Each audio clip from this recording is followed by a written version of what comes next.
morning, and welcome to a Sunday morning edition of Talkin' Pop Culture with Jake D. We are here to discuss WandaVision.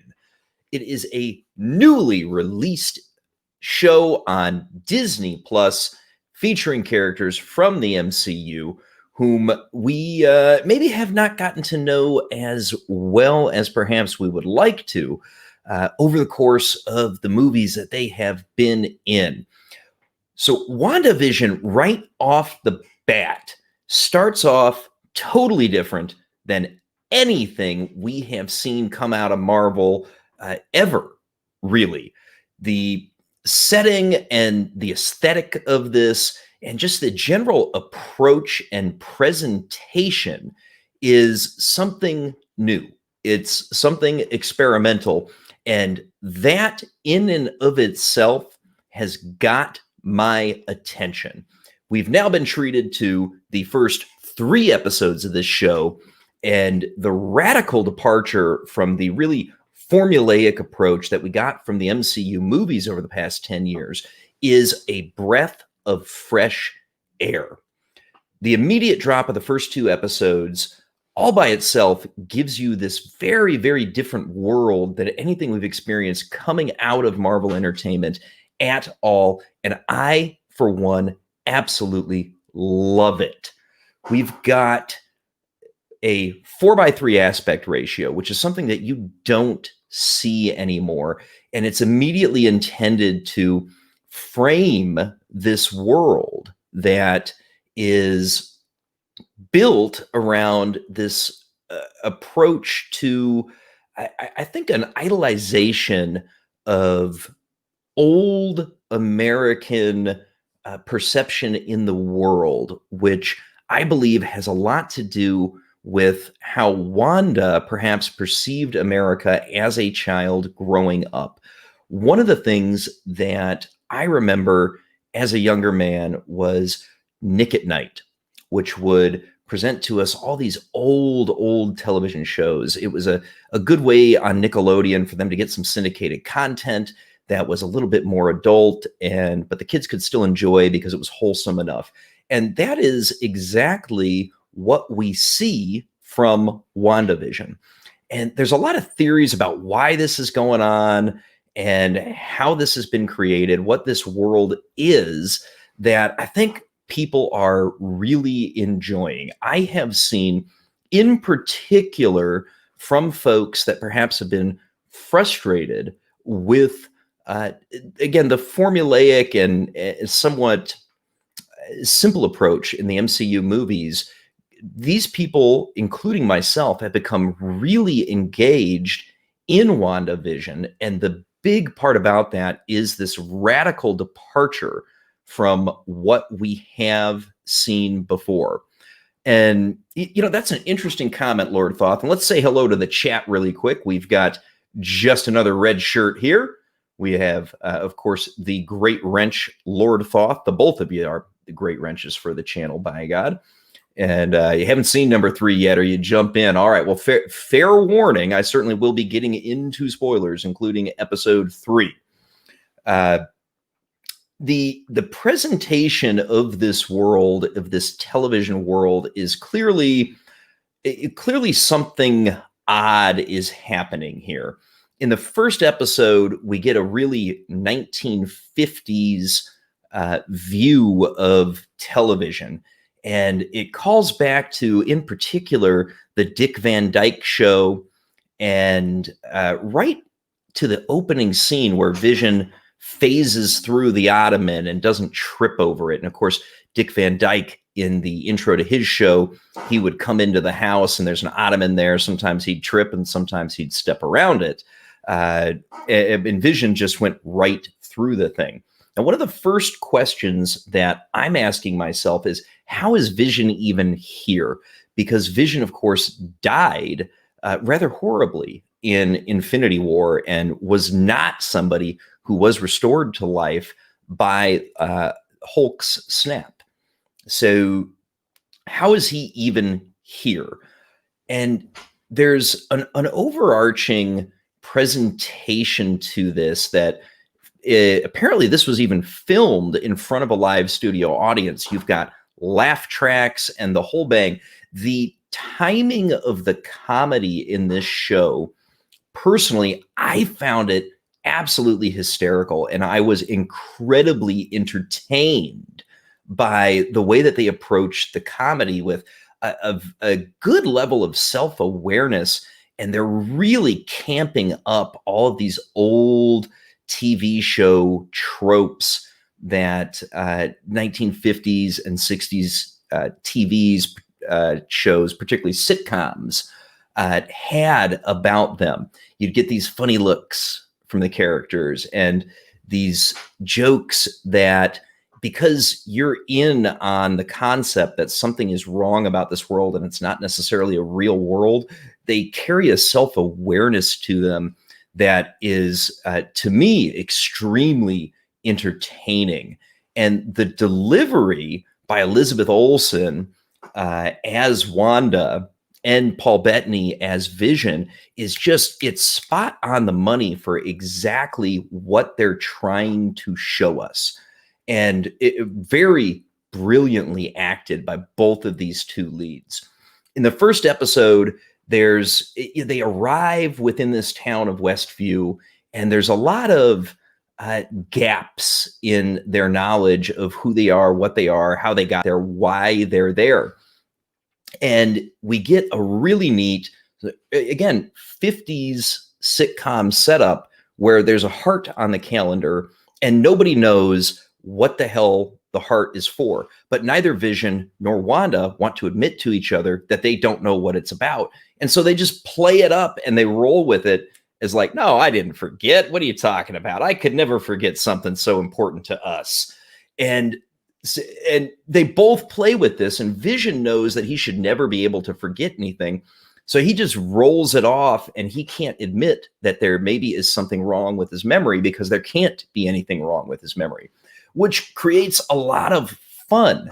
And we get Vision then going to work, right? And every time he goes out the house, he has to put on his human face. Which is a fun device that we get in the show because Wanda and Vision are trying to not let the people of Westview know that they're special, that they have powers, that there's something different about them. And Wanda is portraying the stereotypical 50s sitcom housewife. And the two of them, their chemistry is outstanding. Weird things going on in the first episode, though, of course. Vision goes to work. Vision is clearly there. This is Vision. We don't know how, but it is Vision. He's obviously his own sentient entity. He's got his own thoughts. He's definitely there. It is the Vision we saw in the movies. And he's questioning his surroundings. He's at work and he's doing his work. And it's computational analysis, right? So he's just banging out on a calculator, coming up with all these reports and getting these things done. But he doesn't know what his company does. And really, when he asks the people that are there at work with him what it is that they do, they don't really answer the question. And they don't necessarily seem to know either. Now, later in the series, we discover that a lot of these characters that are around Wanda and Vision are not necessarily part of Wanda's creation. They are people who have gotten into it from the outside, presumably to figure out what the hell is going on and try to resolve whatever the problem is that's created this world to begin with. You don't see that in the first episode, but we do start to learn that by the third. And anybody who watched the trailer should already be at least somewhat aware of this, because we get scenes in the trailer that are at least from the fourth and maybe even fifth episodes or later of this limited run. So we know that these people are coming in from the outside. Vision finds out the little heart on the calendar is significant of his boss, Mr. Hart, and his wife coming over for dinner. In the meantime, Wanda's at home and she meets the neighbor, Agnes, who is brilliantly played by, I believe it's Catherine Hahn is the actress. who is so good. She comes over and she meets Wanda, and they have this, neighbor wife chat, and she comes up with a plan to help Wanda really impress her husband on their anniversary. Vision comes home with the boss and his wife, Mrs. Hart, played by, and I always forget the actress's name, but it's Kitty Foreman from that 70s show. And she is so good in this episode. It's a lot of fun watching her. You never do get her name. You just know that she's Mrs. Hart. And the Wanda comes out in a sexy outfit, and immediately they have to figure something out and get dinner ready for these guys, because if they don't, then Vision might get fired, because it's important to Mr. Hart that his employees impress him when he comes over for dinner. And the dinner party is hysterical because, once again, Agnes comes over and tries to help Wanda prep this dinner in the kitchen. She's using her powers in the kitchen, but they're trying to make sure that the Harts don't see what's going on, which is just fun. And yes, just another red shirt. I agree. They are absolutely targeting the MCU audience. In terms of a Marvel jumping on point, this is a really bad one. I think this only plays well to people who have been MCU fans for the majority, if not the entirety of the run, or at least the later parts of it. Because if you are not up on what's happened through at least Infinity War and Endgame, you're going to be pretty clueless as to what the hell is going on here. And also knowing that this is going to be setting up Doctor Strange into the Multiverse of Madness adds a level to this that if you didn't know that, I'm not sure how fan reaction would truly be. One of the biggest scenes that really clues you into the self-awareness and that there's something really creepy happening here is Mr. Hart starts choking on a part of the dinner, and Mrs. Hart, at first she's laughing, and then she starts basically commanding Wanda to take control of the situation. She's, stop it, stop it, stop it. And she acts like she's talking to her husband, but she's really sending the message to Wanda that she's got to fix this, right? So there's an assumption that Mr. Hart is definitely truly a real person, because Vision has to save his ass, and he phases in and he grabs whatever it was that Mr. Hart was choking on just out of his body, and it resolves the situation. But this scene with Mrs. Hart looking at her husband, but really trying to message to Wanda, is a really big clue that some of these characters are from the outside and trying to interact with Wanda and Vision. And Red Shirt says, not just what's going on, Wanda and Vision are just as much new, unknown characters as the neighbor or the boss. Yes, they are, because neither one of them has been explored really in depth in the movies. And with the exception of, we do get the scene that they've, of course, come to love each other in Infinity War, but you don't have a lot of their character development overall from the past movies. So in a way, we're experiencing it now. In the middle of the episode, there is a mock 1950s commercial that comes up, and it's for a Stark toaster. And it just sort of comes out of the blue in the middle of the episode, but it feels very natural because you're sort of living this television show through I believe it's through Wanda's head. She has created this world.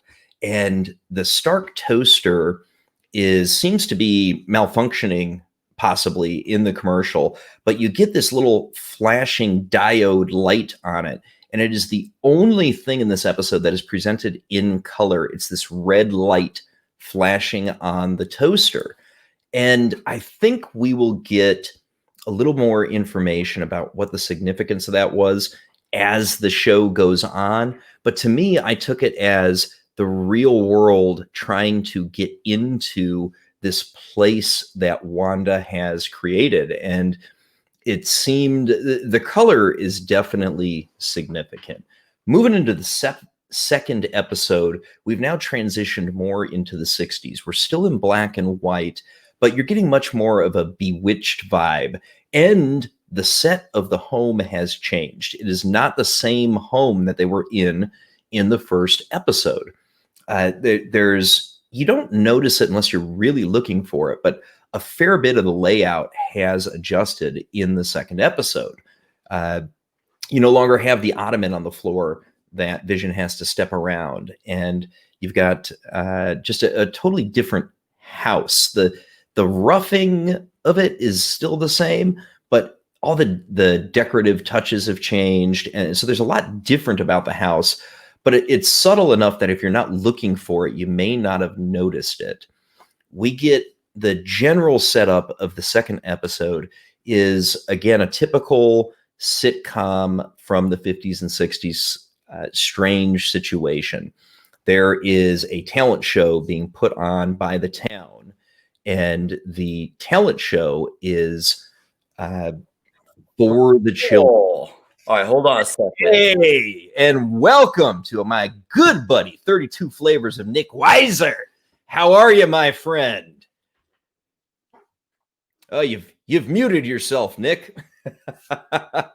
I'm sure he is adjusting his setup right there, and we'll get on with us in a moment. Nick, how are you?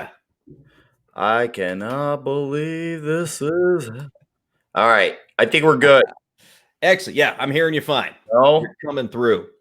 So we're just setting up. Hold on, let me boot out, because this is insane. All right, Nick will be back in a minute. So the second episode is set up around this concept of the talent show, and we hear this refrain, for the children, which I was reminded of Hot Fuzz and the Community Watch Alliance, where they're always talking about for the greater good, right? And it was a lot like... Now I can hear you. Hey, all right. Our good buddy, 32 Flavors of Nickweiser. How are you, sir? I'm good, man. How are you doing? Oh, dude, I am just having a hell of a time talking about a great new show that we've introduced to, man. I was just laying out the setup for the second episode of the magic show. The magic show? Yes, the magic show. Fenrir, and Fenrir the Ice Wolf, good morning, Fenrir. Thank you for joining us, my friend. Hail to you all. Good morning. I hope you. So we're just getting into the basic plot of the second episode, Fenrir. With we have a magic show set up for the town. It's a fundraiser. The black and white episode. Yes, I guess they were both black and white, but they were. But we got the fundraiser, and you get this refrain from the townspeople of "for the children," right? That was so foolish. There weren't any kids there, right? I don't think I saw a single kid there. None. We haven't seen any kids at all. But this is for the children, which I was reminded of, and it occurred to me later. Really was. You guys remember in Hot Fuzz when the Community Watch Alliance was always talking about for the greater good? Yeah. It felt like that to me. Dude, I can see the parallel. Yeah, I can see that. Yeah. Oh, man. And as we're setting up for the talent show, you've got Vision and Wanda sort of head off to their two individual meetings. That Vision goes off to meet with the Neighborhood Watch, which is all the guys. And Wanda goes off to meet with Dottie. And at the club. Yeah, she's the head housewife, right? The big one. And so these two different meetings, so Vision continues like kind of cluing in that something's not right about this world that he's living in.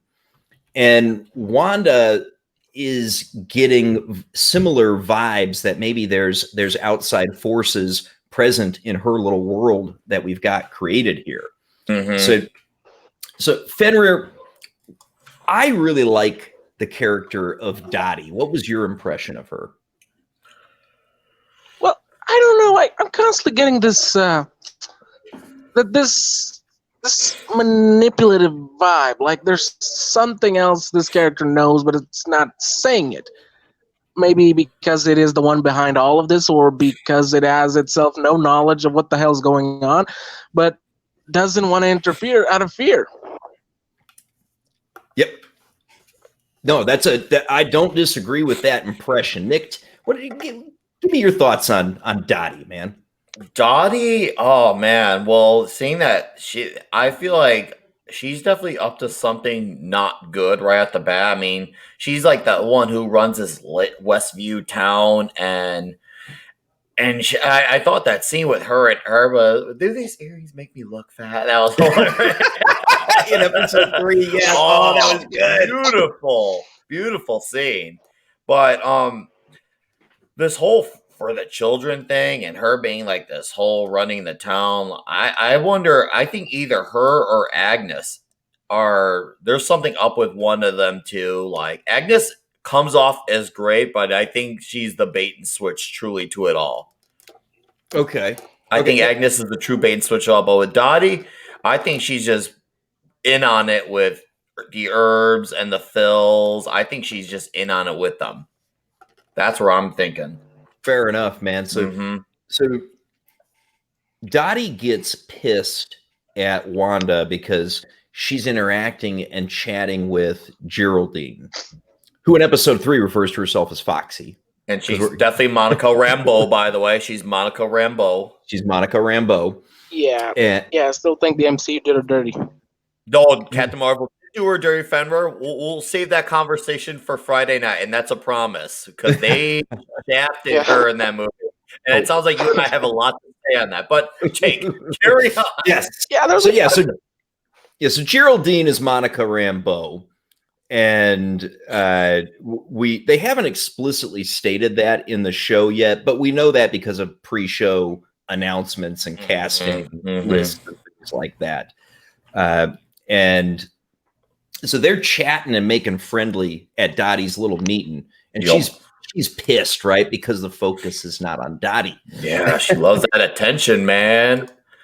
She loves that attention, and she's like, she wants everyone to be like, oh, like, you better be listening to me. Hey, what's with the chatting over there? Like, but then all of a sudden she sees them doing all their tricks, and she wants to make buddy with Wanda and Vision after she sees all their fantastic show. That was really that was such a well done thing, because it was just like they had to literally use their powers and then to cover up their tricks. So I'm like, that's like the ultimate magicianry, or whatever the word is you want to use for that.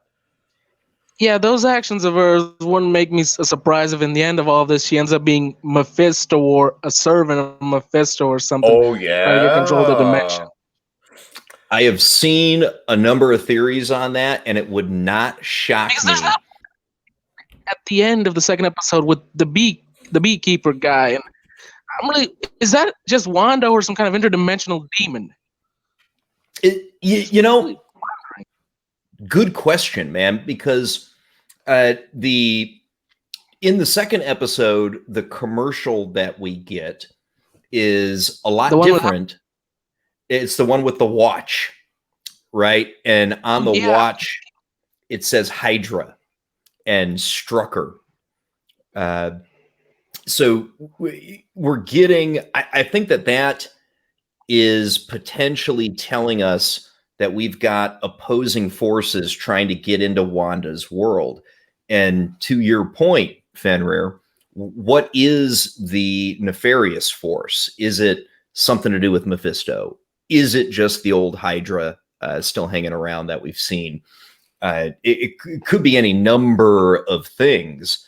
And talk to me a little bit more about this theory about Mephisto, because I've read some about it, but I'm not as, I guess, clued into that theory as some folks.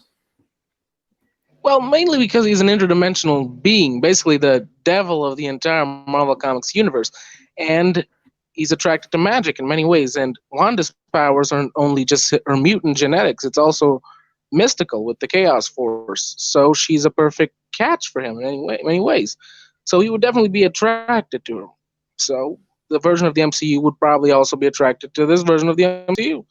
because we all know there are magic properties to her powers in this cinematic universe. Absolutely. Still haven't shown it yet. Yeah, So, that's yeah, a fair point. We have not even come close to seeing the full scope of Wanda's powers. Exactly. She can literally do anything she wants to the whole universe. They have. I'm gonna be honest. I'm still a bit disappointed with these two episodes because they're not exactly showing everything she could do, except for those rewinds and going backs. It's not showing. What Yeah, and that we'll chat about that because that gets into the beekeeper a little bit later. But we do get again 2 instances of color invading the black and white world during the second episode. The first one is right before she goes to the wives' meeting. Wanda finds a red and yellow helicopter in her shrubbery. In her shrubberies. So, now, red and yellow have been, Dominant of course, colors. traditionally sort of associated with Iron Man in the MCU, right? And we need to think in context of MCU, not necessarily the comics, because as we all know, these are definitely different worlds. They are definitely different worlds, but I will say, as someone who's read like Avengers Disassembled and the Vision miniseries, the House of M, they are paying a good amount of respect to the comics, and dare I say, more so than most recent MCU movies. So I got to give respects to them for that because I didn't think that would happen. I usually they're and that's fine. You don't have to be a diehard fan to play up the character or be the writer, but if you are acknowledging that material and paying respects to it, it gets big bonus points for the comic fans, and they're gonna want to incline to check it out that much more by way of default by that seeing that. That's like, oh, and then you're gonna get that chat that says, hey, if you got the comic fan talk about it, they're gonna want to talk about how much more they are gonna want to like it because we all have at my store where I work at. A lot of people go to me as like, hey, how does this compare from this movie to the book? I'm kind of like, I'm sitting on my throne. This is how it compares. I'm the go-to guy. For me, I'm literally just waiting for a scene where she says, no more something, no more life, no more mutants or something. I'm literally just waiting for that. I'm just waiting for something like that. Right? I almost think we're going to get the reverse of that.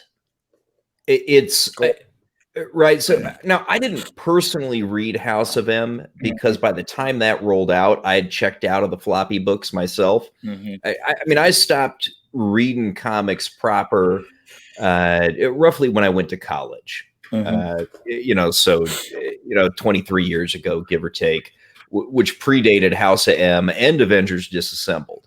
I'm familiar with the stories to an extent, right? So, I mean, I know that Wanda went off her fucking rocker and she basically wiped out almost all of mutant kind in House of M.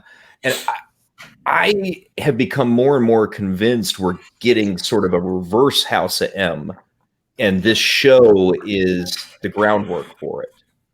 And I could see that, actually. I could see where you get from with that. Yeah, I could actually see that. Yeah, it could work. I mean, I thought they were going to use the Thanos energies on the planet thing to make mutants, but this could work too. Yeah, that was where I was expecting it too. Was it was going to be somehow related to the snaps, but we haven't seen it yet. And I mean, we know Wanda is an ungodly powerful being. Yeah, she is very powerful, and it seems like this show is going to make her fully realize her power set. This is definitely going to help her fully realize, and I think with her, I mean, whether it's Mephisto or, in my opinion, I think it's Nightmare pulling the strings on her, and either or makes sense. Yes, because she's going to be in Doctor Strange in the Multiverse of Madness, and Nightmare is a very prominent villain of Strange, and Nightmare is the perfect guy who could mess with Wanda's head. This could all be a nightmare type of thing. Yeah, the Nightmare realm. He could use that to control her. Yeah, see, that's why I think it's Nightmare. But Mephisto would be cool too. I wouldn't mind if it's Mephisto. Either way, these are both he's the prominent of the villains. Yes. Lucifer won So the comic. Yeah, and So- and that's a fair call out, Nick, because we do know Nightmare's involved with the Multiverse of Madness. Oh yes, and he has to be the one pulling the strings out, and then you gotta have that right moment that strikes Wanda. The fact that she could lose her children, lose Vision twice. This is how you fully unlock her power set. This is the right way. This is one of those things where I'm kind of hopefully predicting right, and this would be a good predictable because sometimes when someone like, oh, it's so predictable and it ends up being bad, this could be one of those good predictables. And I really hope this is where it leads. If I end up being wrong and there's some other awesome, believable, makes sense written for the story type of the way she gets her power, cool. But this truly feels like this is where it's leading. And this could be my razor fist, fuck you, I was right moment. Everybody's entitled to one of those. So you heard it here first, in case. You know, it's funny because when reading online speculation, I'm not hearing Nightmare come up at all. Like anywhere. Yeah, I was also really on Mephisto, but now that I remember Nightmare, the chances are a lot more sensible because he is literally an enemy of the mind. He can control anyone through their exactly. reality. He could Yeah. really mess with Wanda and make this is reality, kill her whole family, make her break and destroy actual reality. Yeah, And- this is the perfect ploy. I'm telling you guys, it's the perfect ploy. So We know Wanda is unstable. I mean, she is vulnerable to an attack from a Nightmare type character. and that's why she is going to Yeah, need I mean- someone with the help of a sorcerer like Strange. I'm just saying. Remember, she herself has dealt with a lot of powerful beings. I mean, she literally Mhm. babysitted a god. Yeah, no, that's true. Man, that was a while ago, dude. Yeah, I think I have the comic around here about those times. I collect old schools. Mhm. Too much of those. Never too much. No such thing. Don't you dare say that. Too much of those. No Too such much. thing. Literally 2 boxes of it in my room that I can't literally find it. You just gotta believe in yourself, full and you'll box. find it. Commit. Yes. Yes. There's a lot of cool, you know, it's funny because to Fenrir, they're going to be cool old back issues that he hasn't seen. But to me, it's just what I read when I was a kid.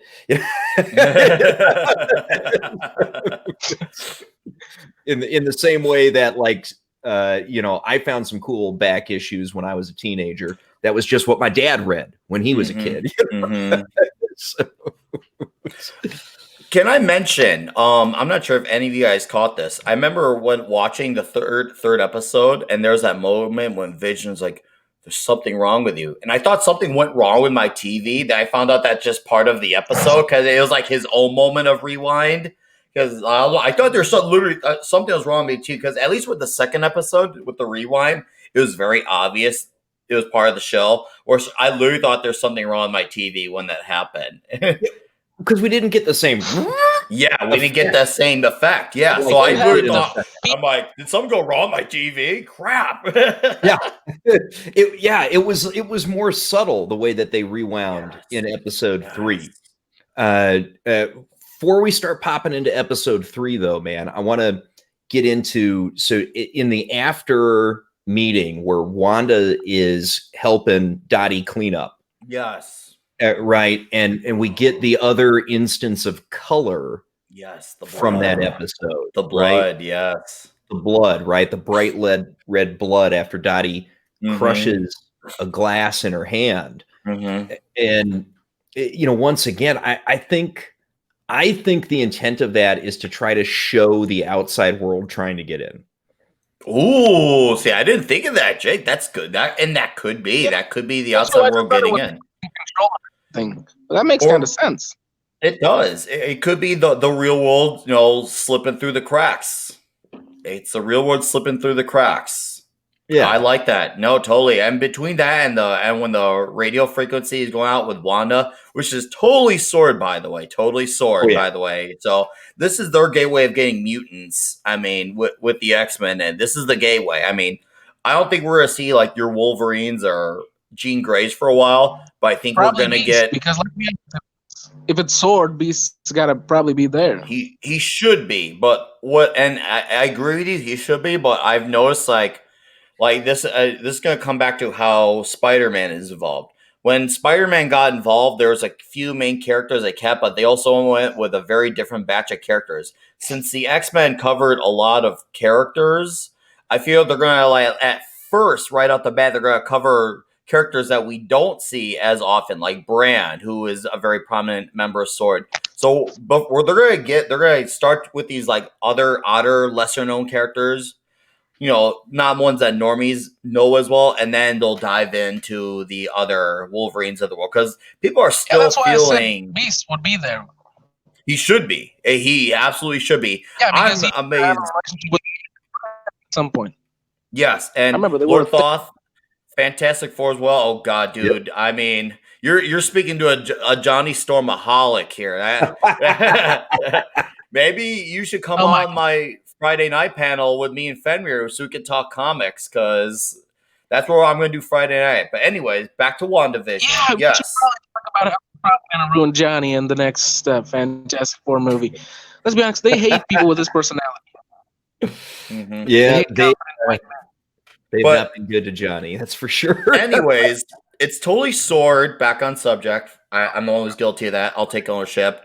So it's totally Sword. Yeah, I just think, okay, so Monica Rambeau's got to be affiliated with Sword. I want to know who else is involved in Sword because there's no way this is not Sword. If it is, this is the ultimate bait and switch ever. But I think it's Sword. It's got to be. I mean, I think they've set it up pretty clearly that it's Sword. And Russ, asks if the color's the outside world seeping in. what is that red diode on the Stark Industries toaster?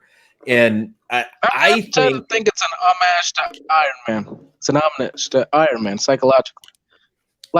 She knows he's dead, so in a way, kind of remembering it. That is definitely one possibility, Fenrir. Mm-hmm. I think that was Sword first getting into Wanda's illusion. They're probing.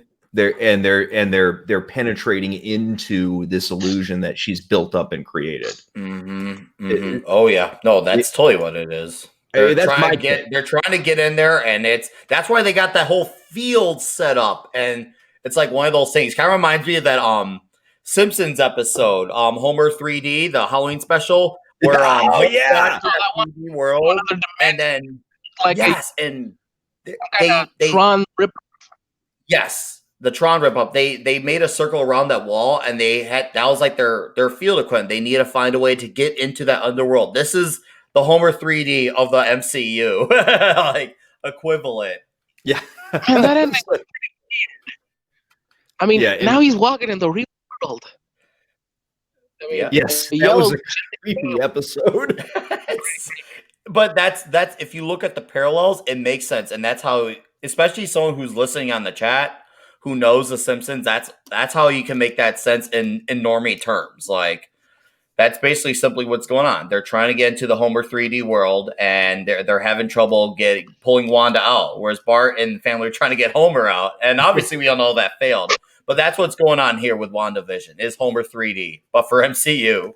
Yeah, and if it's so, Lord Thoth says, if it's Sword, it opens up the cosmic aspects of the Marvel universe. Absolutely. And we know that Sword is established. Of the war into this. Yeah, and we know that Sword is well established because we saw it at the end of Spider-Man: Far From Home. Yep. Right. Yep. So the Nick Fury that was in Far From Home wasn't even fucking Nick Fury. Nope. It was Talos, right? Yes, Talos. Yes, that was a smart twist, by the way, dude. Now I'm just wondering, Sword is a great way of bringing mutants into the MCU. It really is. It really is a good way. I'm hoping because I think there's a small problem in all this of mutants in the MCU. I mean, I love mutant superheroes, but I don't think they would kind of work, specifically if it's the same universe. I think it's best if it's two alternate universes because in the MCU main Earth, they love the superheroes they have, from Thor to Iron Man, Captain America.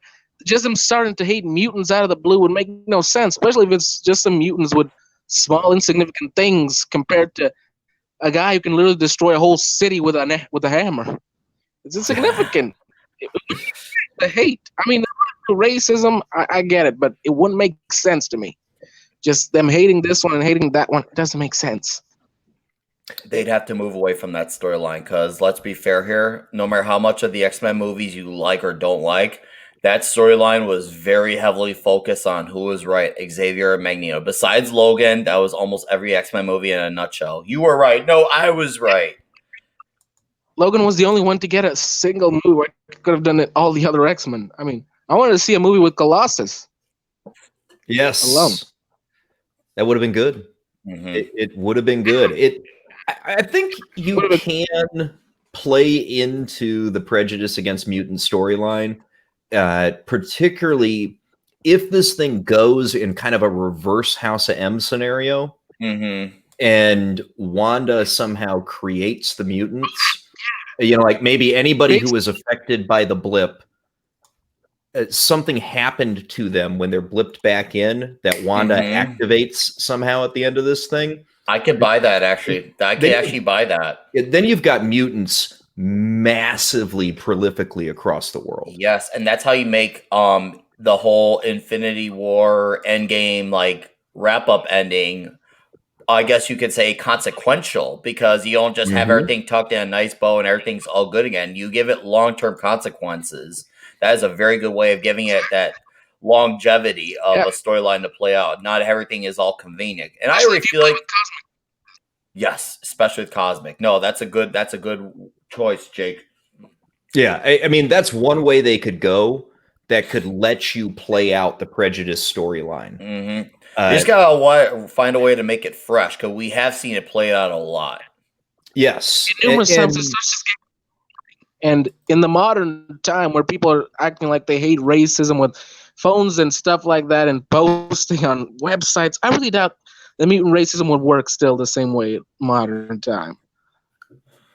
People trying to seem superior. I mean, look at the Inhumans. The Inhumans are now the mutants of the MCU. What are they going to do? They're going to stop hunting Inhumans and just going after mutants? That is, if any of you saw Agents of S.H.I.E.L.D. I didn't keep up well on Agents of S.H.I.E.L.D., but I'm definitely familiar with the fact that they brought the Inhumans in. And I think what you're going to find is that the MCU is going to just basically ignore Agents of S.H.I.E.L.D. Yep. And we know they're ignoring the Netflix shows that were originally supposed to be part of the universe. Yep. So I think what you're going to find is they're just going to sort of ignore that any of that happened at all. I mean, Inhumans was so bad they canceled it like even before the first season was over. Yep.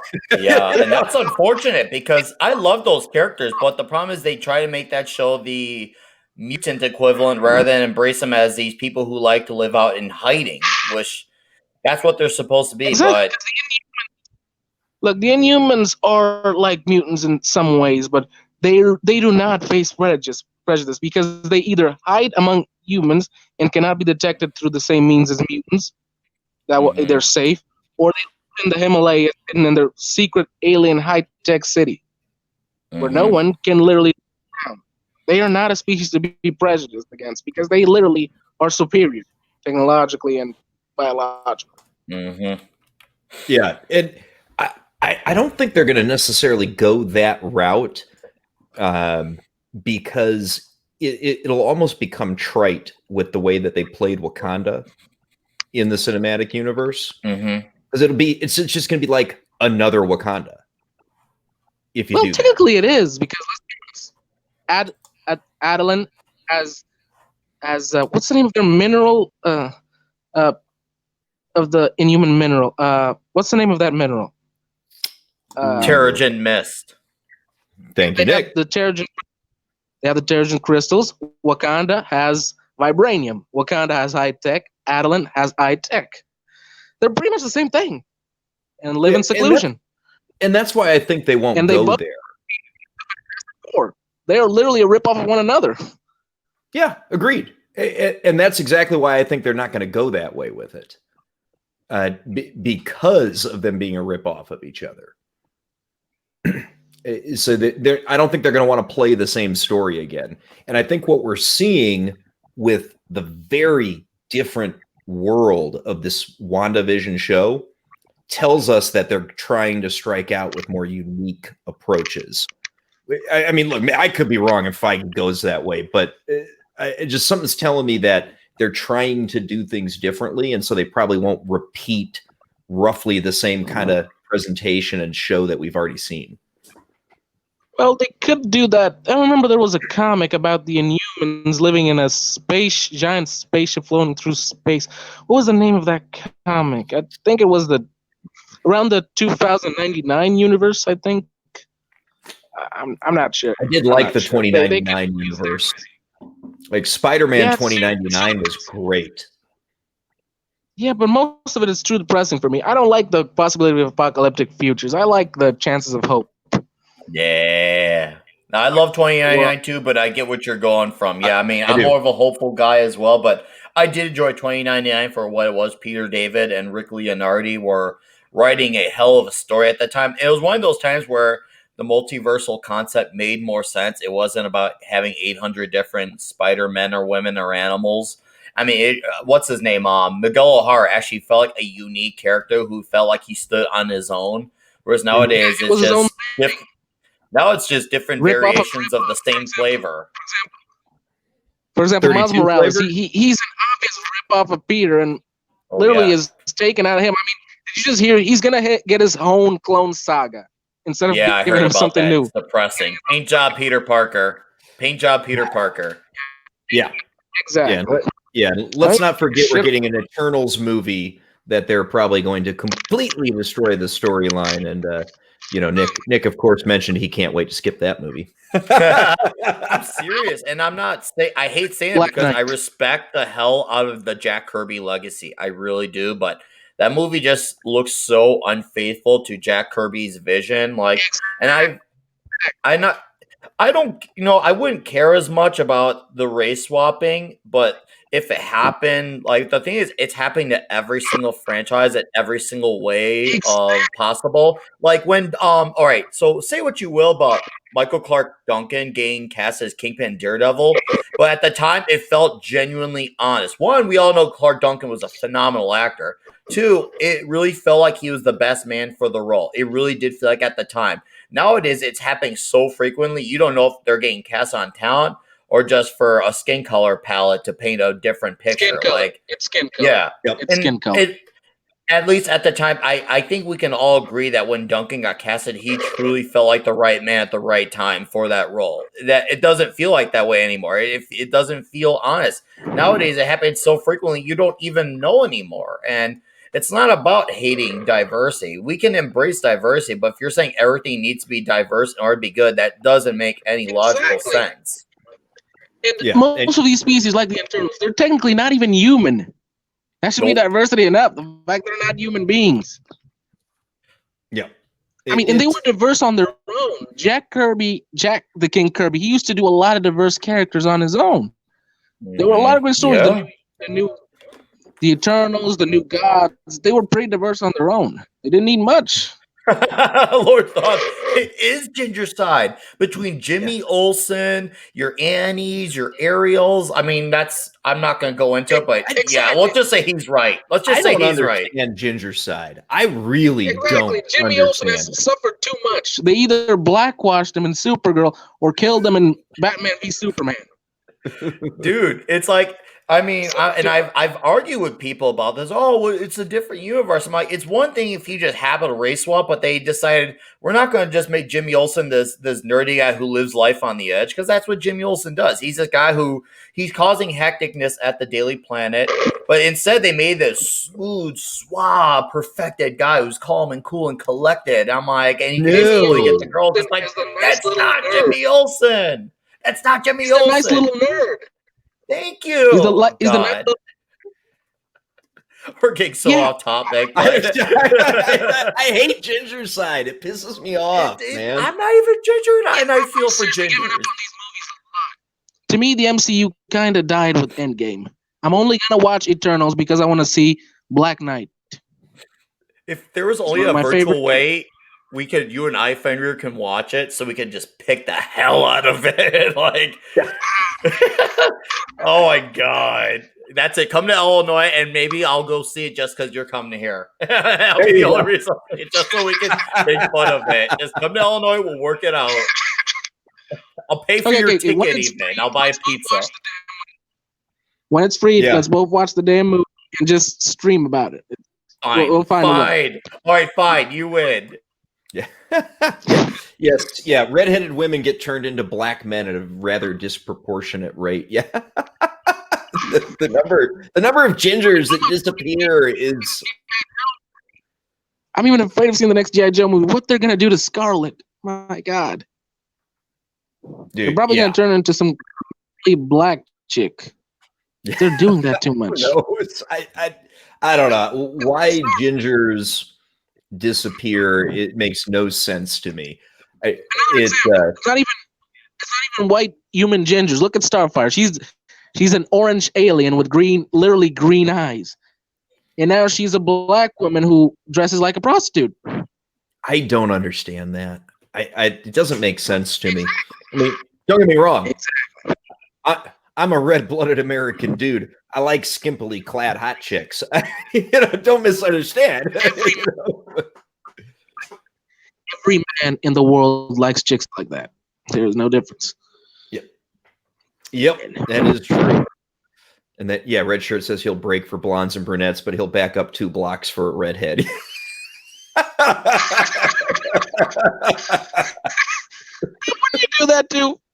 you do that too? I'm not going to pretend otherwise. You think it's because a lot of great supporting characters in comic history were always drawn as redheads. So when you target a minor character, people won't mind, right? But they're not just targeting minor characters. They're targeting great characters, big characters. Yeah, I don't know, man. But hey, there's Nick back. All right. It comes back. If they want to do race things, then there's a huge list of black characters in the DC universe alone, or in the Marvel universe, that are never used. Yeah, just leave the red. I mean, after Cyclone, my favorite redhead.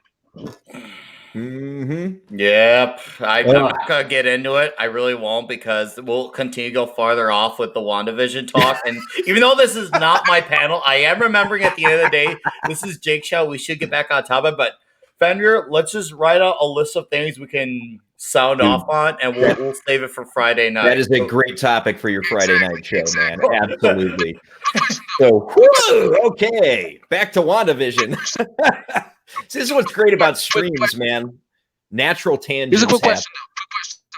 Okay. Quick question. Does anyone know anything about Dr. Fate's the Black Adam movies, Dr. Fate? Who are they going to cast? Is it still going to be Kent Nelson, or are they going to do race swap too? I'm not even gonna think about it right now. I'm not, just so, because at least WandaVision, we're getting something entertaining, and I want to focus on optimism right now. But we'll say that for Friday. We'll have to think about that one, Fenrir. But okay, Jake, WandaVision, have at it. Yeah.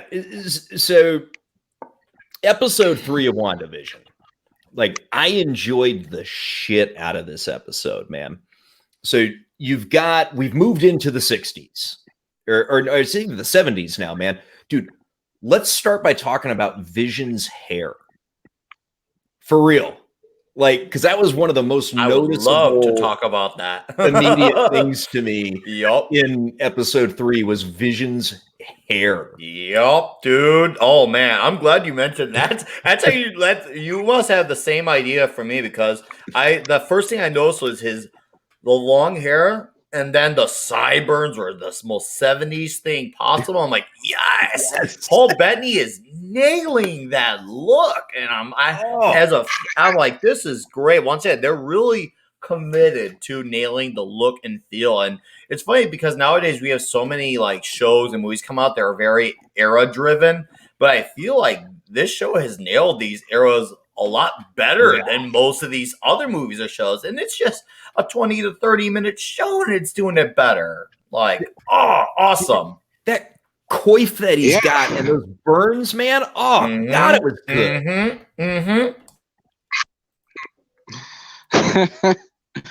I mean, I'm still really thinking about the weird afro. Yeah. Oh, on Fox. Herb. Oh, Or yeah, on which one, Foxy. right? We Yeah, got I was more gonna than say we one. had two of them, Herb and Foxy. I was never a fan of those.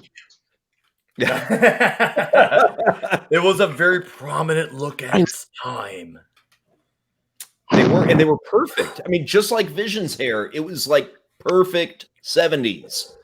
I loved it. Yeah, they're really doing their work on this one.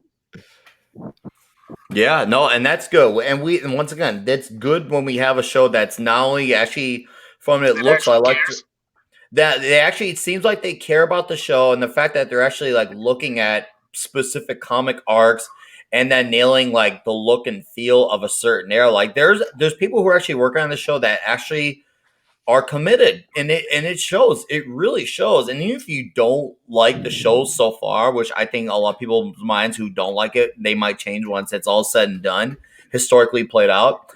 Anyone should acknowledge the work that's being put into the show. Absolutely. Russ makes a great comment here. I mean, it even starts before the hair, right? But the extra footage for what was the opening credits sequence, right? Because this one opened up with just like the second episode with an opening credits sequence for the show that was perfectly time period accurate. And you had the music and the coloration and even the graphical design with like the diamonds that they're in and everything. It was so fucking 70s, man. Yeah. Oh, dude. It was. I mean, just even the color palette too. I have to mention the color palette. Like, if you didn't know you were watching a Marvel property, you could have swore you're watching something straight out of that era. You could have swore that, and that's once again, it's a testament to the work being done here. And it almost makes me once again. I mean, we could be jumping to a conclusion with this episode and the other Marvel shows going forward, but it feels like so much heart is being put into the show. It makes me wonder if it's gonna like set a gold standard that the other shows might have a hard, peak to reach because it shows such a unique thing. Yeah. Yeah, and Russ, another great comment. It's keeping my hopes up, but who knows? I don't think it's gonna. I'm pretty sure they're gonna try to turn him into Batman, basically. Well, as our good buddy Draco Argentis would always say, "Stay frosty, my friends." Right? Because we're getting a good show in WandaVision. Yep. But we've got more shows coming that could be total dumpster fires. Oh yeah. Oh yeah. Absolutely. And Miss Marvel, the She-Hulk show, both written by people that are not very. What's the word I'm looking for? Sane fan comics. Yeah, I think that. Yeah, Russ makes another great comment here. So Vision's trying to assemble a swing set, because of course the kids are coming, and it was a 10-second, if that, throwaway joke during the opening montage. Yeah, and it was better than some entire shows. Yep. And once again, period perfect. Yeah, it really was.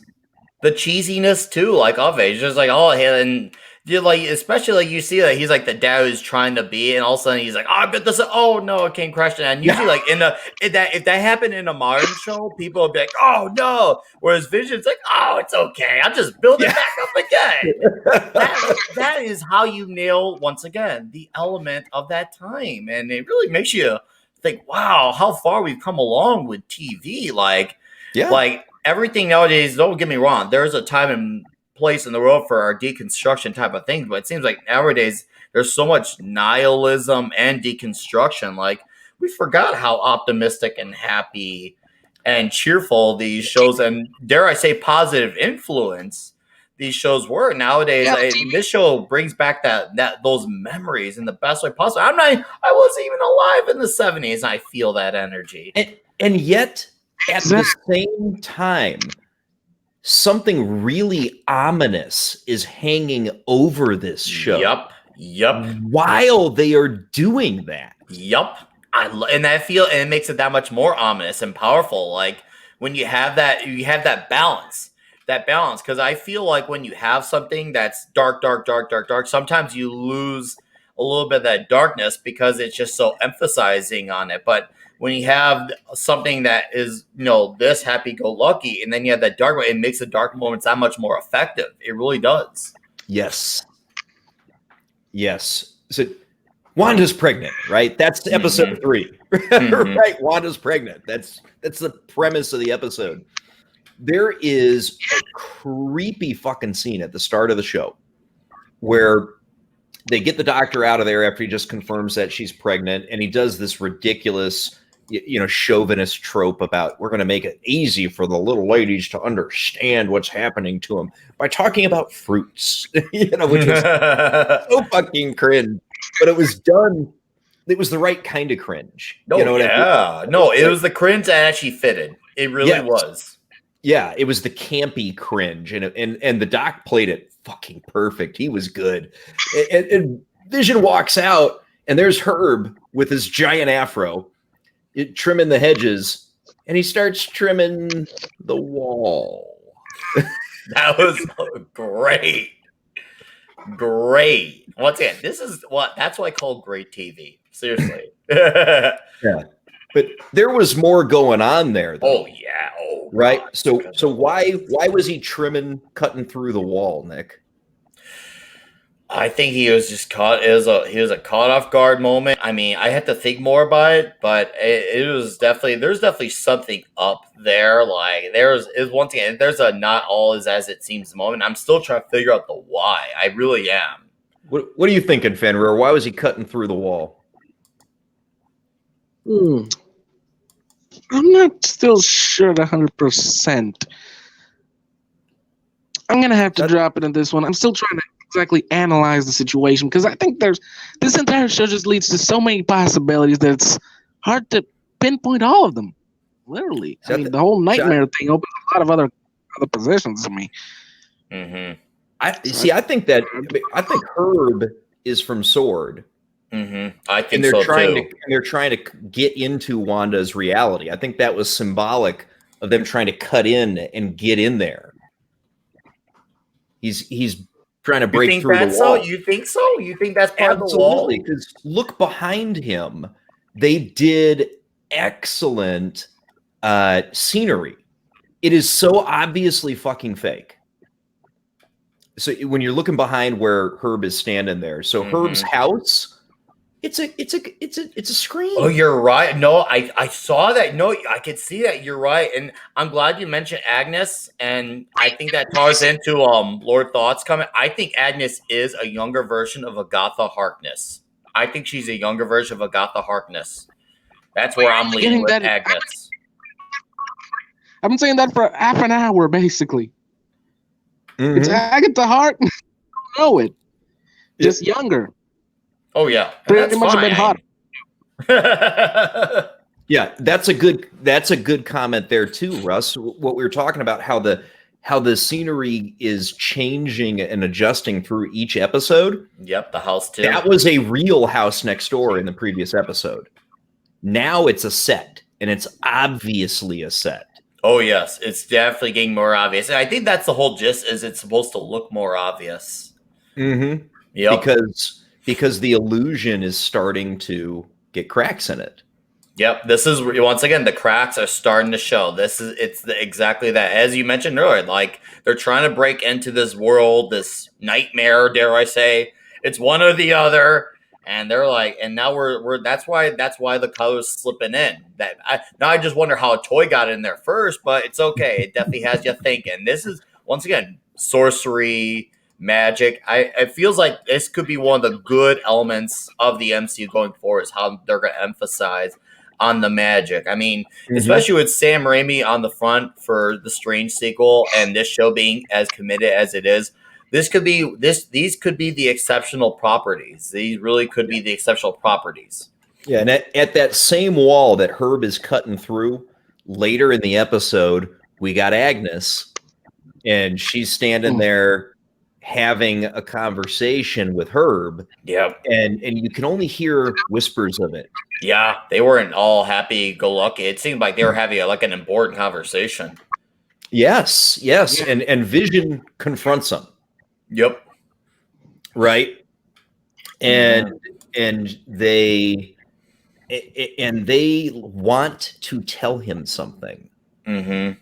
They're this close, right? They want to tell him something really important that they know, that they think he needs to know, but they stop short of it. And then Agnes, God, that actress is so good. Yeah, no, she's awesome. Hahn, isn't it? Isn't that her name? Catherine Hahn. Catherine Hahn. Yeah, no, she's excellent in the show. Seriously, A+. She breaks out of her real character back into her television show persona. Yeah. Yeah. And fires off a 70s sitcom joke. Yeah. And I know. What the train? No, seriously, like she was truly a talent for this show. This was, you are talented, you are awesome, you're in. Get in, buckle up now. She's awesome. I can't even realize, is this real life? I myself can't even realize, is this real life or is it just all in Wanda's head? I mean, and it could be. Westview just want real place. Well, I think we do get an answer to that question, at least partially, at the end of the episode. So, when the sword trucks show. Yeah, so at the same time that Agnes and Herb are teetering on telling Vision what the fuck is going on, inside you've got Monica Rambeau, Foxy, Geraldine, whatever name. Yeah, she's inside talking to Wanda, and Pietro. Yeah, right. Wanda remembers her brother Pietro, and it's a moment of clarity. And Foxy says to her, "Well, didn't Ultron kill him?" And right, so huge penetration of the real world into the show, and it fucking shakes Wanda. Yeah, dude, I felt the tenseness in that moment, and I have to mention, because it really adds another layer to, once again, because people overlook Age of Ultron, and I can understand that to a degree, but now you realize, once again, it shows you that movie was not a throwaway, because there is an element that's now playing out. Here we are 6 years later from that movie. Like, there is payoff, even in movies like that are, I guess, more throwaway than others. Like, that's good to see the continuity be consistent in that. And appropriately, when I finished the episode, it asked if you want to watch next Avengers Age of Ultron. I laughed so hard. Like, you're just doing that to me, aren't you? You bastards. But that's a smart way, because there could be a normie watching this show not knowing the movies, saying, hey, this is your way. Want to know how that happened? Yeah, I'm sorry, but I think I'm starting to go insane, because was it just me, or the Hydra advertisement was all about soap? Soap. That you missed something, Fenrir, in that commercial, and Jake, you may have missed something too. Because remember when they see you could just wash your palms away? Well, Wanda kind of did that to Foxy. I'm just putting two and two together. I think Wanda is the one imagining all the Hydra stuff. She washed her palms away, and that was like what that commercial was about. Like, can you just wash your palms away? And well, Wanda did just that. So I'm just saying, that's a very odd parallel between the two. And I think we gotta start paying more attention to these commercials. Well, the commercials matter. Commercials matter. Oh, they matter. Oh, they do. Good, though. Look for the clues of the commercials. And I love, once again, this show is playing smart now. This show is saying, hey, look, there's some substance here. Pay attention. Yeah. I mean, Monica tries to burst through Wanda's delusion. And let's face it is a delusion, right? She has created this. I'm sure of it. And, Monica tries to burst through it. And so what does Wanda do? She throws her out of it. Physically throws her out of there. And we see her flying out through some kind of field, right? There's some kind of force field up that Monica gets thrown out of. And outside that field, you see a sign that says, "Welcome to Westview," which is the name of the town inside Wanda's world. So it was is a physical place that Wanda has inhabited. Mm-hmm. And there is protection around it that Wanda is living inside.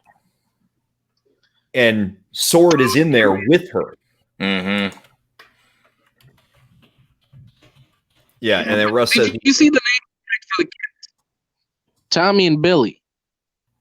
No, They're yeah, really those going are with the the comics kids. on this. Yeah, they went with straight with the comics on that element. Yeah, no, that's cool that they did that. That they actually went with that. Once again, there is a good considerable amount of respect to the source material, as I mentioned earlier. I mean, now this just furthers the notion as the proof is in the pudding, man. Because yeah, Tommy and Billy, the fact because when it was Tommy who came to life first, right? Tommy who came to life first when Wanda was giving birth. Was it Tommy? Can anyone refresh me on that? Chat, Jake, or Fenrir? It was Tommy who came first. It was Tommy I who think it came was first. Tommy first, yes. Yeah, it was Tommy first. And It was then I remember Tommy I remember after he came to life, I thought in my head, I really hope they go for the comic, and they had both. And then they did. And then that was hilarious. But interesting though, right? So Tommy is what Wanda wanted to go with. Yes. So this is Wanda's world. Yes. So she Yeah. cranks out the baby and she gets her baby. Mm-hmm. And then she presumably decided, to give Vision his baby as well. And that's why the second baby pops out and we got Billy. Mm-hmm. Yes, absolutely. And yeah. And holy shit, we can't not discuss this piece. So when they're talking about the baby names, right? So Vision describes why he likes Billy. And he says, after William Shakespeare, the great storyteller, all the world's a stage. Just like this show. This entire show is a stage. I forgot that line. Yeah, I remember that now. Oh. Once again, the intelligent self-awareness without breaking the fourth wall. The smart writing. This is very smart writing. And once again, as I said earlier, they are really putting some serious substance into this show. And it's just saying, hey, look, if you're just watching its face value, you'll enjoy it. You might even consider entertainment that you won't watch again. But if you pay attention more, there are layers to this show if you pick up the pieces. And there truly is. That is how you benefit from a show that has rewatchability. And this show has it because I've watched all these episodes at least 2 or 3 times each, and I've picked up on something different. I want to go back and watch the first 3 episodes yet again. Yeah, I do too. Yeah, and I truly mean that. It is so goddamn clever. It is one Geek Apologies comment.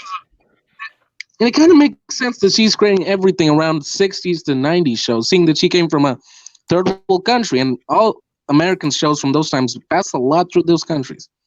Yes. She probably watched it as a kid. Absolutely. Yeah. Her idealized in her head version of life comes from those sitcoms. And that's why that's what we're living. There was an image that I saw that if this works out the way I think it's going to, based on this image I saw of Wanda and the way that she was dressed, I think one of these episodes is going Married with Children. And I'm going to be so happy if they do that. Please let Vision be Al Bundy. I probably would shut up about it. I probably had to get it just off the bat in a non-objective 8 out of 10, maybe 8.5 just for Married with Children. Maybe because I'm obsessed with that show. And that's going to be the hardest one to not contain a bias because Married with Children is a very peak show of my life. And I'm glad to know, Jake, we were both thinking the same thing. I saw that image. I'm like, holy shit. Wanda looks like Kelly fucking Bundy in this image. Love and marriage, love and marriage. All right, I'll stop singing. I had to for the chat. It's not the song that you did ask for, but the one that you needed. Okay, I'll say. Oh man, I really, really want to see that because that would be Geek Tropology. So, that would be hilarious. And that's sure what that image looked like, man. It looked like Wanda and Kelly Bundy. Mm-hmm. I hope so. I mean, hey. Dude, I mean, they're laying into all these other classic sitcoms so well. I mean, why not that one? Right? Right? I'm just saying. Yeah, and yeah, Geek Tropology says he's been feeling that show in the mix more than once. Yeah, that'd be fun, man. But let's talk about the rewinds. So we see rewinds in episode 2 and episode 3. There's two instances of.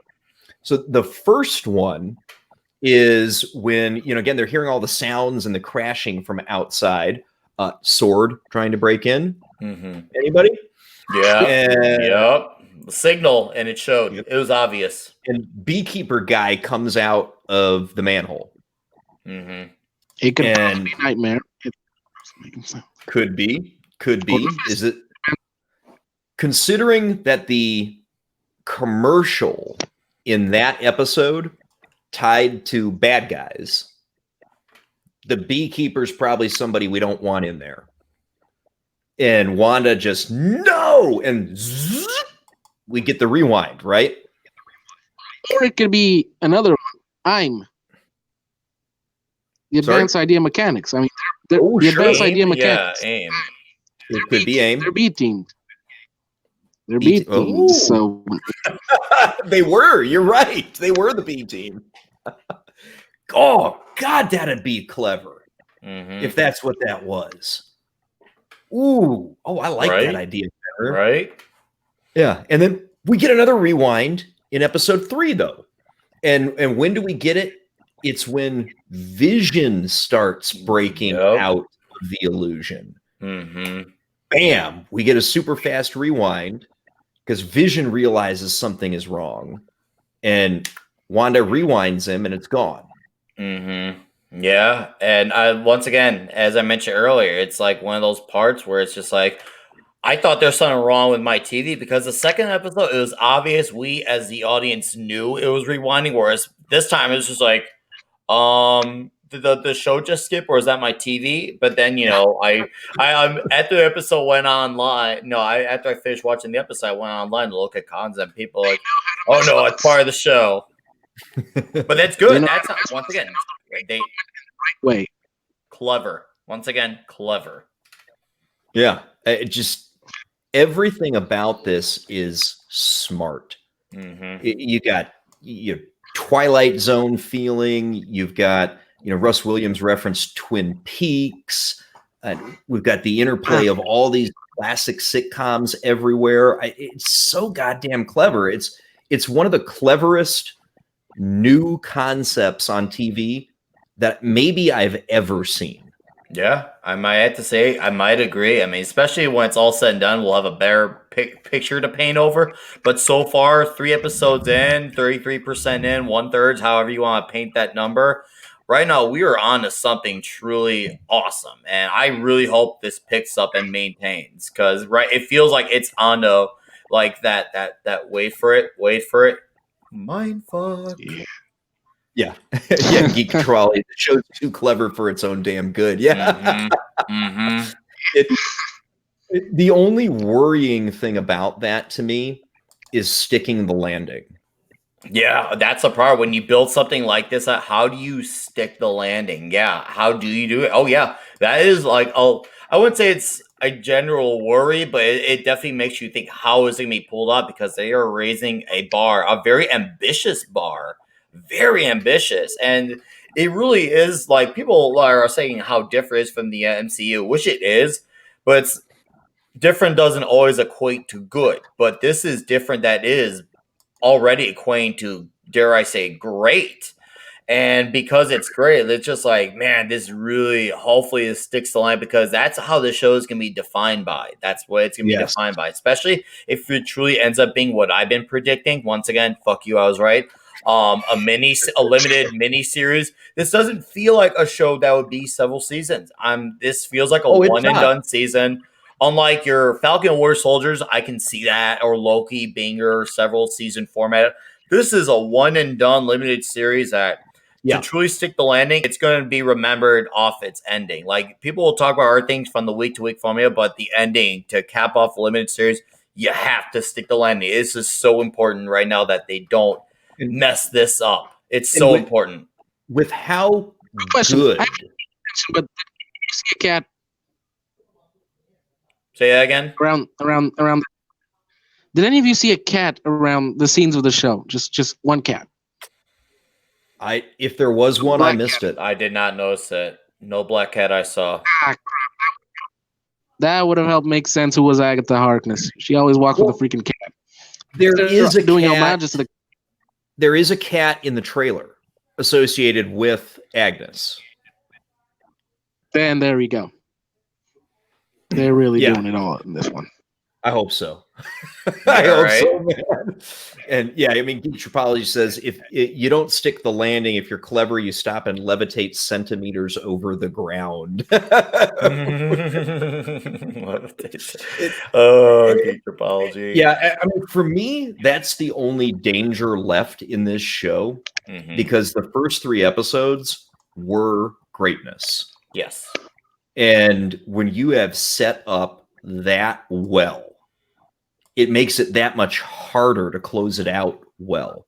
Yes. Because you've raised the bar of expectations so high that if you don't sew this up right, people are going to forget how amazing the start of the show was. And they're only going to remember if the landing gets flubbed. Yep. That's how it's going to be defined by.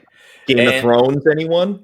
Lost, anyone? Right? Oh, great setups. Yeah. And they completely flubbed the endings. Yep. And that's the thing. Like I haven't seen all of these shows, but I'm very well aware of the happenings. I'm very well aware, and I'm aware of the fueling the flames of divisiveness over how controversial these endings were.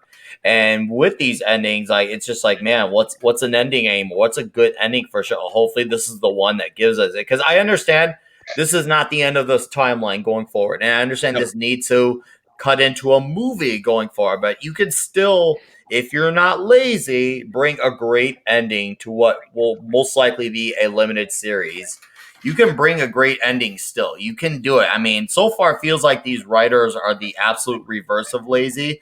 And I mean, as I've said before, and I'm sorry for echoing my own statements, but I've said that these writers really know what they're doing, because they've taken characters who are the Scarlet Witch and Vision, who are very powerful characters, but they put them in this environment that is truly like messing with them. And people say, you hear a lot with like the Supermans and Thors of the world that all these characters are so overpowered, it's hard to write them. And I'd say, no, that's just, you're being lazy, right? If you need to constantly depower them, you just need to put them in you got to be creative and put them in a challenging environment. And here we are. Being a Mary Sue. No one likes that. No, you put, and this show put Wanda and Vision, especially more so Wanda, in an environment that you wouldn't feel as challenging, and it is. And here we are seeing that, and you're seeing these characters who are very powerful. They're not being depowered. They're not, being. God, just there's so many. They're not being unworthy. Like they're being mind fucked. Yeah, they're being mind fucked, which is, once again, all it takes is the right writer to deliver that. It takes a right writer who wants us actually think about how the story is going to play out, not just, this is hard to do, so I'm just going to take the easy way out because, reasons are a thing. So, no, right now I'm pretty sure the show's going to deliver. If it doesn't, I'll be sad, but I'm pretty sure it's going to deliver with the smartness we got thus far. Yeah. And Geek Tropology, you make an interesting comment here, and we were actually discussing this pretty significantly before you joined the stream, and that was, the show would be harmed by a firm landing. You need it to end in a way that every movie coming next is affected, so it never really ends. It keeps going, and that is exactly what we were discussing earlier in the stream. And you are dead on right, my brother. however they close this out, whether it's a reverse House of M that creates mutants, whether it's something that opens up the craziness of the mystical world to the world at large, what it introduces some crazy villain like Nightmare, whatever it is, like, it's, to your point, it's got to have long-reaching effects. King Tripology's following comment. Dude, you are mad. You gotta get on these panels more often. You got some great stuff to say, sir. I gotta give you my hats off to you, figuratively and literally, because you are right. Yeah, exactly. If Wanda's making mistakes because she's not a Mary Sue, right? Of course, if it was Ray, yeah, she's learning. That's what she's doing. Honestly, she's actually learning at time, not being given everything in just a second, like little Mary Sue Ray Palpatine. Mm-hmm. Oh man! All right, Right. guys. Well, I think we want to wrap her up for now. This has been a great chat, man. We've been rolling for about an hour and a half because there's so much to talk about with this show. No, that's what I love. We could do an easy hour and a half more, but we'll obviously we all have our lives, and you got another live stream you got to do later today. But We yeah, do. you're right. There's a lot with this. Yeah. So, final thoughts, Nick. Anything you want to plug? What do you got coming up this week, brother? I've got a video that's gonna be the "Not Everything Doesn't Need to Be for Everyone" Part 2. So Part 2. I have a sequel, and I'm gonna do more WandaVision covering. I also got my Tuesday night 32 Flavors of Entertainment panel. And also, I'm going to start a Friday bi-weekly comic chat panel, and Fenrir here will be with me for this coming episode. So I'm also at 189 subscribers. I've had a very great month. People are not only subscribing to my channel, but they're actually watching the videos. So that's a great thing. So thank you all for the new subs. And also, Jake D's channel is on an explosion crisis that I love. So if you aren't subbed to Jake D and you're somehow watching it, you've messed up. So anyways, I will hopefully be on tonight as well and watch all the good things in the world. When you got shows like WandaVision and Cobra Kai's, people watch them, respond to them, because this is how Hollywood can maybe listen. If they see we are responding as nicely to where we have these shows, where we have our Wandas or our Miguel Diaz's, where we see, look, it's not about the diversity, it's issue. There's character arcs that we want. Right now, we are having shows where we can invest in. Keep responding, people. Exactly. Keep responding and respond loudly so we can show them, yes, this is what we want. When we respond the same way we responded to Sonic the Hedgehog last year by actually going on and singing it, someone's going to listen. It may not be a right response right away, but long term, we're going to win this culture war. And that's all I got to say about it. I've gone on for a while. This is our end game. So, all right, you all have a great evening. Save some shit for Friday. Fenrir, final thoughts, man. What are you thinking? I think this show can go pretty well, especially if they have numerous directions to go with this. They can pick any villain to be behind everything, because it doesn't only have to be mystical, it can also be scientific. That's the beauty of the world of comics, that anything can work both ways. Very good. And as a small request, I would pretty much like the people in the chat to please sub on my channel, because, well, the more subs I have, the more I'll feel obligated to actually make something. If nothing else, we can do a stream or two on your channel, by God, Fenrir. But yeah, hey, everybody, thank you so much for watching, man. We've kept a relatively consistent audience of about 6 to 8 people throughout this entire hour and a half. It has been really good having you. The chat has been absolutely on fire, which is one of the best parts about these live streams, man. I'll be going live again this evening at 5:15 Central Time for Howling About Entertainment, where we take a little bit more broader discussion about general happenings and entertainment and pop culture, particularly genre shows, because it's really, kind of this prestige television that's the big focus of the Jake D channel. So 32 Flavors of Nickweiser is a frequent guest on that show. Fenrir, if you would like to pop in, you are cordially invited, my friend. Yeah, we will be missing our good buddy Matt, Foulball Productions, this evening, because he'll be on a plane, actually, to pop here to Central Texas. We're going to be heading out he's seeing the lay of the land. So we won't have our good buddy Matt this evening, but frequent guests where we talk about just all of this kind of stuff, pop culture in general, prestige TV shows. We'll definitely talk WandaVision. We'll be talking The Expanse. If everybody's finally caught up, maybe we can finally have a Cobra Kai discussion. I'm caught up. I finished it this morning. I finished it. Season 3 and all. I finished it this morning. So let's talk. All right. And then, of course, Tuesday evening on the Jake D channel, we will have our weekly live full spoiler reaction stream to The Expanse episode 9. We go at 9:30 Central Time for that show. And could be a little bit unusual this week. I'm going to put out a couple of invites. If I'm lucky, we may have a couple of special guests, which would be absolutely great. and then my continuing self-torture of watching and reviewing CBS's The Stand is every Thursday night until that show is mercifully finally put into its grave. At least you're doing it for a reason. I've literally been watching Star Trek Discovery for no reason and just doing psychological damage to myself. You're a braver man than I, Fenrir. I won't touch that one. All righty. Well, thank you so much, everybody. We do appreciate you being here, and we will catch you on the next stream. Okay, peace.